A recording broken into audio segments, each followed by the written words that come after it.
You know, that person may mean well, but they can still try to stop what God is calling you to do.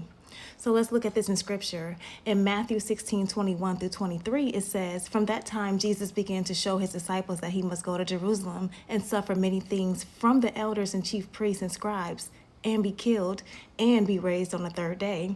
Then Peter took him aside and began to rebuke him, saying, "Far be it from you, Lord, that this shall happen to you, that this shall not happen to you."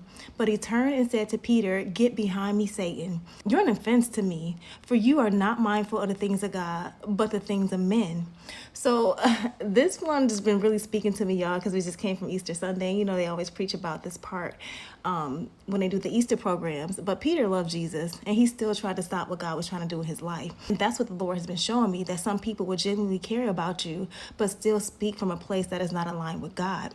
So Peter didn't understand that what Jesus was about to do, his suffering, his death, was necessary for the assignment. So in the same way, there are things in our life that have to die. Our old habits, our mindsets, our desires, our comfort, y'all. But people around us might say things like, "Oh, that's too much. You don't have to go that far." Oh, my favorite, "Oh, God knows my heart." Yeah, he do, and it's deceitful. So keep that in mind. And it sounds good, it sounds loving, but it's not always God. So here's a real life example.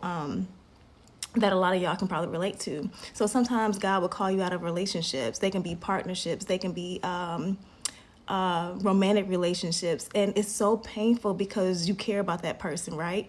But if you're unequally yoked, that person can't carry the assignment that God has on your life. It's usually the people that you're closest to that will say, "Oh, we can make it work. Oh, it's not that serious." But what God is trying to do in you requires alignment. And if you stay in something that he told you to leave, it won't just hurt you, but it can delay where he's trying to take you. And that's the thing that they don't understand. And this is why hearing God's voice matters so much, because if you don't know his voice, you can be led by people's opinions, even the ones who truly love you.